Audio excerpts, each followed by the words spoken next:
Hello, it's me, French Ted. Who else would it be? And we're here for Monday Night Raw. But first, we need to check out main event. And I'm continuing that 10-minute NXT video that just showcases a bunch of NXT people to get the pop. But I can't remember for the life of me if I showed last week's main event. I don't think I did, and this is last week's, yeah. So just in case I didn't, oh wait, no I did, yeah, I remember talking about this. Yep, don't worry. Let's just skip all the way down to this week's main event, and yeah, I've kind of gone a bit overboard with it here. So in main event, we opened with Nia Jax losing. Oh wait, no wonder she didn't complain. Oh, for fuck's sake. I was meant to put Lola Vice as the winner. It doesn't matter. It was a dud. Neither person gained or lost popularity. The matches are just a waste on here. I wonder if I can do a whole card of angles. I might try that next week. And then, yeah, we did our NXT promo. Mystery Man is still there. With just a bunch of people. Yeah.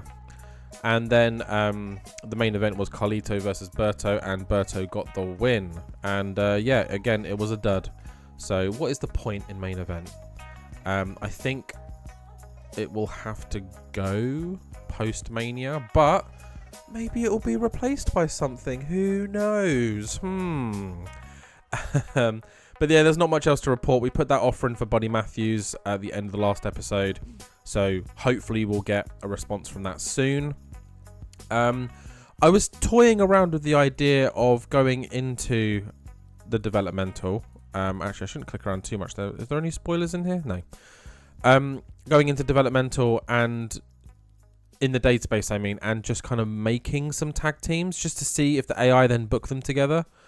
Because if we go to all promotions and then we go down to next and then we go to tag teams. I mean, there's plenty of tag teams here. We see most of these team up. I haven't really seen Hank and Tank at all. We've seen those two together. We haven't seen Noam Dar or Mensa. We've seen No Quarter Catch Crew, this version, not any of the other versions together. Haven't really seen those two. Haven't really seen Swipe Right. Haven't seen the D'Angelos at all, but I don't really care. Yeah, I think I might just, in between episodes, just make a bunch of random tag teams or people that I think would work together. That might be good. Because there is also like stables. Oh no, these are storylines. Okay. Oh, they're doing okay. Wesley and Channing Lorenzo is our top story in NXT. And then, yeah, not much else. News. Yep. History. Oh, so we can look at the show results here. Yeah, that was a fun show. Either way, I'm wasting time now. But yeah, I might just make some tag teams in NXT just to see if they start teaming together. On the shows, because they've got like 4.5 hours to book now. But yeah, speaking of 4.5 hours to book, we haven't got that much to book, but we do have Raw to book and look at. So let's just dive straight into it. And we kick off Raw with the big dog, the OTC, the head of the table, all the other things you want to call him. I've changed his picture because now he actually looks like a wrestler, whereas the previous one wasn't all that. As Reigns opens the show, as he requested a match against Dominik Mysterio. So Reigns is wasting no time. He's coming down, opening the show, and waits for Dominik to come out. But Dominik Mysterio is a no-show. Judgment Day come out. They're like, we don't know where Dom is. Roman Reigns says he wants a match either way. So Adam Pearce makes a decision that JD McDonough, you will face Roman Reigns. Let's not waste an opportunity. So unfortunately, JD McDonough is the victim of this match. And it's safe to say that none of Judgment Day are happy. JD is somehow on the sidelines and also in the ring. That is impressive. But yeah, of course, it is Roman Reigns that gets the win. They've got bad chemistry. Interesting. That might just be because JD's trying to run away. But a 92 crowd reaction, a 67 match quality, but an 81 overall. So we'll take that. Nice win for Roman Reigns on TV. Unfortunately, JD McDonough has taken the brunt of it. So in the past few weeks, Finn Balor has eaten a spear. JD McDonough has just been destroyed by Roman Reigns, all because Dominik Mysterio keeps running away. So yeah, I'm sure Judgment Day are not happy with Dirty Dom. But let's continue with the show. Drew McIntyre is in Adam Pearce's office because, he vocally complained to, I think it was Cathy Kelly or someone last week. Now he's complaining to the man that set it up. So yeah, he just wants some answers from Adam Pearce. And just says, why has this match been made? It doesn't make sense. It's not fair on me. Blah, blah, blah, blah, blah. Adam Pearce basically teases Drew and says that, hey, if you come out here and say that you want to be the most dominant man and you want to beat everyone, then you need to back it up. Unless that is you're having doubts in your own ability and you don't feel like you're up for this challenge. And of course, Adam Pearce knows what he's doing. Drew's ego kicks in and responds angrily, saying, hey, well, I will gladly take on anyone to prove that I'm the best, to prove that I should be the WWE World Heavyweight Champion. And Pearce interrupts him and goes, well, in that case, the match stays. Let's give the people what they want. Now, please, if you don't mind, Drew, I've got some stuff I need to take care of. As Adam Pearce leaves Drew in his own office. Just walks out. Be like, I've got stuff to deal with. See you later, Drew. So Drew, annoyed, but the match is still on. It will be Drew, Punk, Zayn. Winner faces Gunther at WrestleMania. We are still backstage where Cathy, everyone's favourite interviewer, is speaking to Damage Control. So Cathy is with Damage Control as she asks them all how they're going to handle facing each other in a couple weeks' time. And Dakota Kai kind of leads the charge here by saying that we all love each other, we all respect each other, but at the same time, we are all willing to destroy each other to get what we want. But ultimately, though, because I know people are thinking this, oh, this is the end of Damage Control. Damage Control are going to break up. Someone's going to turn on someone. No, that's not going to happen because at Elimination Chamber, the best woman will win. And the rest of us, no matter who it is, will support that outcome because we are Damage Control. And the rest of them are like, yeah. And when she said the best woman will win, all of them are like, yeah, we will. Yeah, I am. Yeah, I'm going to win. So there was a bit of a, what? But they seem okay at the moment. We'll see. But let's head to the ring for our next match. And it is the in-ring debut of Jordynne Grace on the main roster as she takes on Shayna Baszler. And not a terrible match. Looks like Jordynne did a lot of the work. The crowd didn't seem to give a shit about this segment, which is fair enough. And we do need to build up a bit of momentum with Jordynne Grace. But she did well. She got the win. 49 crowd reaction, 65 match quality, 56 overall. She's got good star power, good explosive style. Jason Jordan did some good work to help put the match together. And Jordynne Grace was booked to look like a threat. So that helped her as well. And post-match, as Jordynne Grace is celebrating her win and gestures that she's taking a title soon, she is interrupted by Jade Cargill, who makes her way to the ramp and sarcastically starts applauding Grace's win. Just like, oh, what a win, well done, oh, good for you. Because as we know in recent weeks, Jade Cargill has also stated that she wants championship gold. So, yeah, these two big, beautiful, beefy women, they may clash sometime soon, or they might just be chasing the same thing. Who knows? But yeah, good little segment here.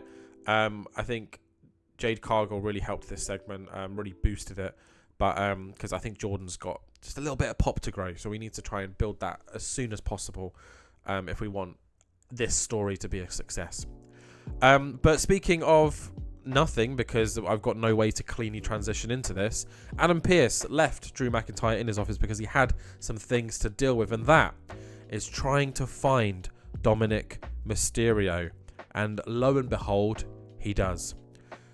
Pearce finds Dom hiding backstage, so Adam Pearce pacing around backstage looking for Dominik Mysterio as he finds him crouched down, hiding under the stairs in a hallway.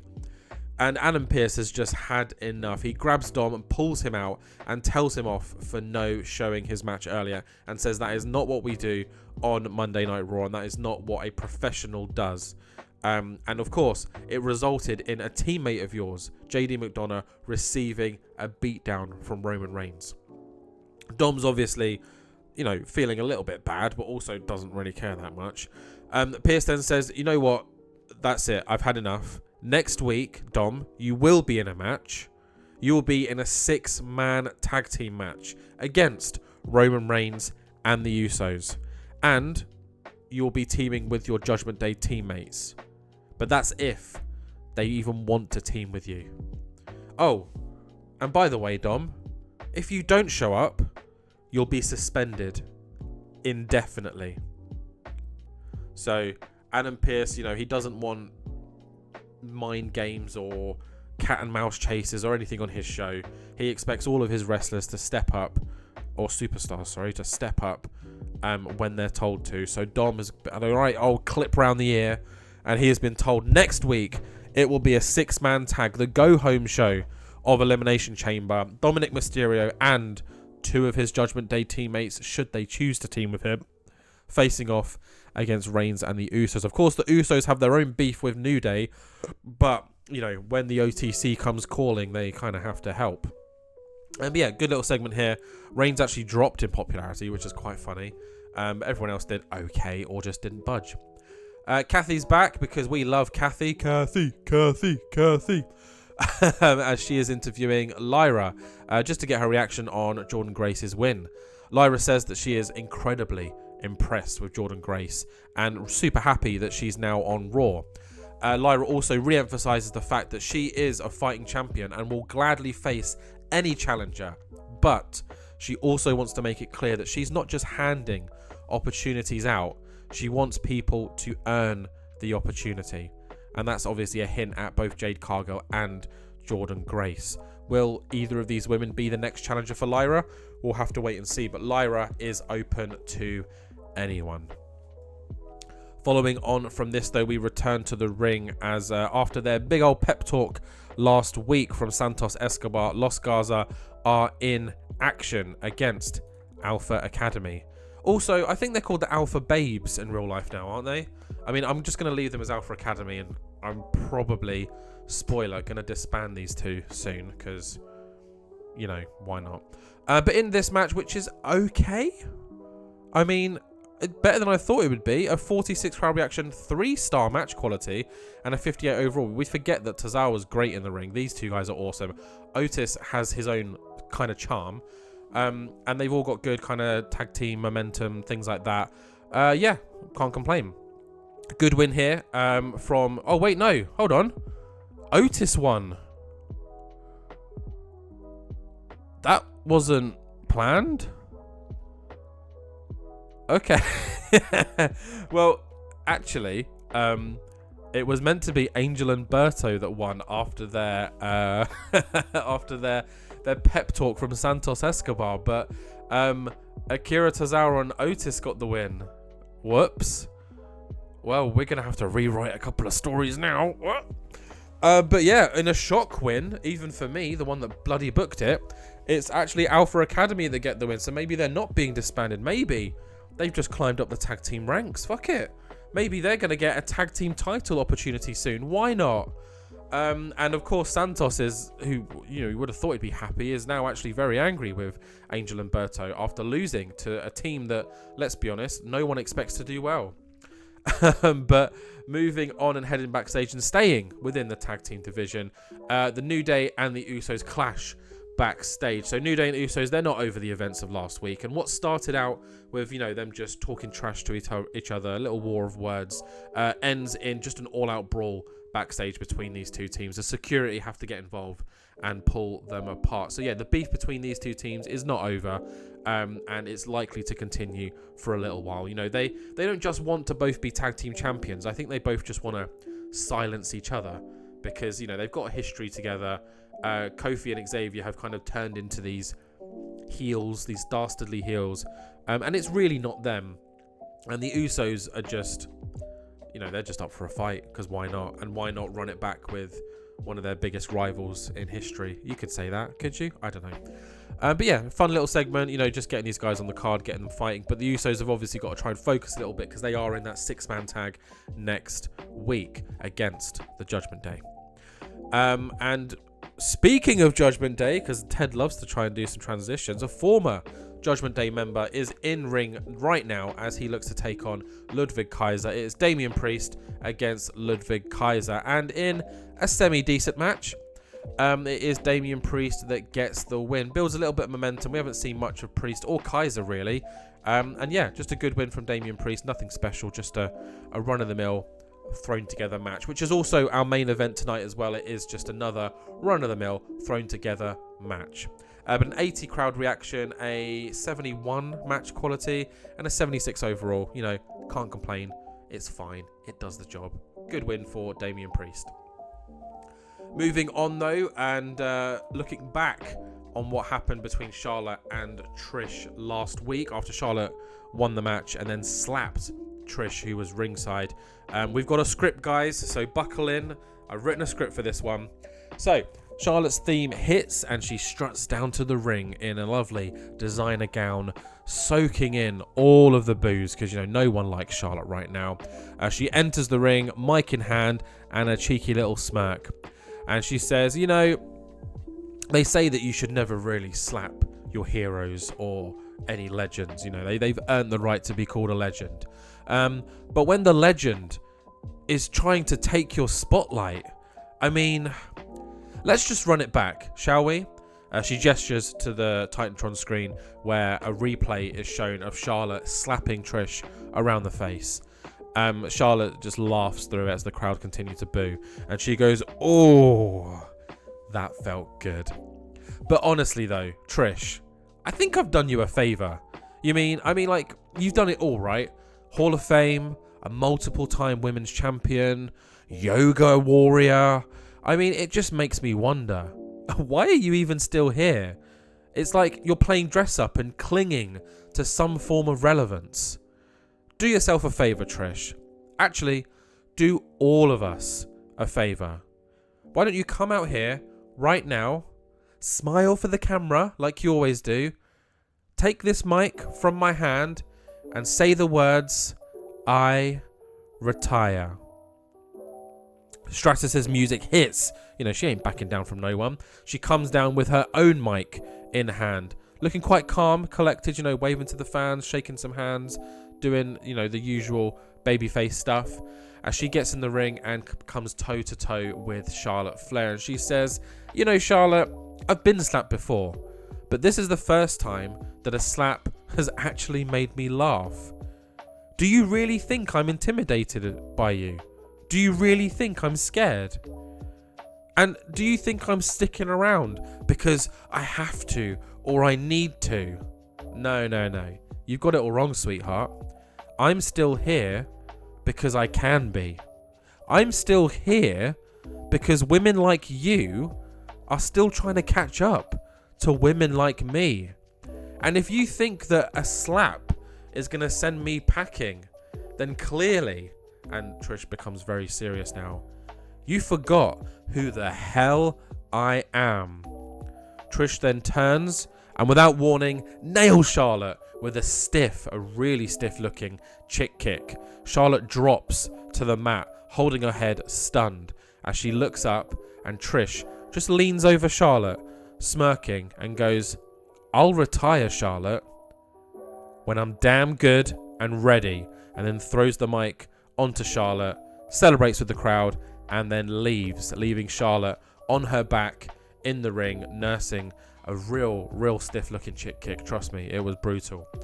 So yeah, it looks like the beef between these guys is slowly escalating. Charlotte really playing the old cheap shots, isn't it? You know, you're old, retire, blah blah blah blah. But Trish is not backing down. If we know anything from Trish Stratus, she never ever backs down. So this has to come to blows at some point. I'm very excited to see where it goes. But this now takes us to our main event, where Randy Orton is making his way to the ring as he looks to take on Sheamus. running this match back. Randy Orton, Sheamus, always a good match. And I'm hoping the same happens here in our Raw main event. And 80, I'll take it. I will take it. Yeah, put still the show in because I thought these guys, you know, they can do some work. Randy Orton gets the win, of course. A nice cheeky RKO 20 minutes in. 1, 2, 3, you know the drill. An 88 from the crowd, you know, these are two fan favourites. It's always going to be fun. 69, nice. Match quality. Not the best, but again, maybe if this happened a couple years ago, we'd be getting a much higher rating, but they're both getting older. And Randy's not like a 5-star machine, is he? He's very much carried by aura and charisma and star power and the RKO. Whereas Sheamus can still go, but he's lost a step or two, in my opinion. He's not the draw he used to be. That's what I'm saying. I still love Sheamus though. With 80 overall, and that is actually how we end the show. Randy Orton with the win. You know, just stringing a few wins together. There's no beef with Randy. There's no story with Randy right now. He's just doing his thing, biding his time, waiting, just like a predator does, for the right time to strike. So don't worry, guys. Randy will be heavily featured at some point. But again, we're just waiting for that right time to strike. And that is the end of the show. We've lost a little bit of pop in Latin America, probably because we made Berto and Angel lose. Sorry, guys, it wasn't planned. But Africa seemed to love us tonight. I mean, why not? They absolutely ate that up. They must love a bit of Randy in the main event. Are they Randy for Randy? Who knows? But yeah, good little show here. Dominik Mysterio being, you could say, punished.